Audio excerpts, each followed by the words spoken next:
തെങ്ങമത്ത് ചായക്കടയിലെ സംഘർഷത്തിൽ യുവാക്കൾക്ക് പരിക്കേറ്റ കേസ് പ്രതികൾക്കായുള്ള തെരച്ചിൽ ഊർജിതമാക്കിയതായി പോലീസ് പറഞ്ഞു. പരിക്കേറ്റ യുവാക്കൾ അടൂർ ജനറൽ ആശുപത്രിയിൽ ചികിത്സയിലാണ്. അക്രമികൾക്കായുള്ള അന്വേഷണം പുരോഗമിക്കുകയാണ്. കുറ്റവാളികൾക്കെതിരെ കർശന നടപടി ഉണ്ടാകുമെന്നും പോലീസ് അറിയിച്ചു. പള്ളിക്കൽ തെങ്ങമം ഹരിശ്രീയിൽ അഭിരാജ്, സുഹൃത്ത് വിഷ്ണുമോഹൻ എന്നിവർക്കാണ് 10 പേരടങ്ങുന്ന സംഘത്തിന്റെ മർദ്ദനമേറ്റത്.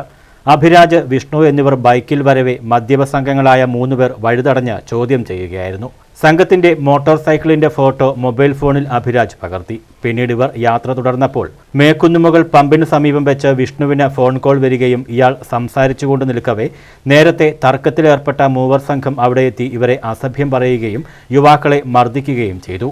തറയിലിട്ട് ചവിട്ടുകയും ചെയ്തു. ഇത് കണ്ട് പമ്പിലെയും അടുത്ത ചായക്കടയിലെയും ആളുകൾ ഓടിയെത്തി പിടിച്ചുമാറ്റുകയായിരുന്നു. തുടർന്ന് അഭിരാജും വിഷ്ണുവും മേക്കുന്നുമുകൾ പമ്പിനടുത്തുള്ള MM കഫേയിൽ ചായ കുടിക്കുമ്പോൾ 4 മോട്ടോർ സൈക്കിളുകളിലായി മുമ്പ് മർദ്ദിച്ച സംഘത്തിലെ 3 പേരും വേറെ 7 പേരുമായി എത്തി ഇവരെ ആക്രമിക്കുകയായിരുന്നു. കടയ്ക്കുള്ളിൽ ഓടിക്കയറിയ യുവാക്കളെ അവിടെയിട്ട് അക്രമികൾ വളഞ്ഞിട്ട് തല്ലി. വീണപ്പോൾ അഭിരാജിന്റെ കഴുത്തിൽ മുറിവേറ്റു. കൊല്ലുമെന്ന് ആക്രോശിച്ചുകൊണ്ട് എല്ലാവരും ചേർന്ന് ക്രൂരമായി മർദ്ദിക്കുകയായിരുന്നു. കടയിലെ സാധനങ്ങളും നശിപ്പിച്ചു.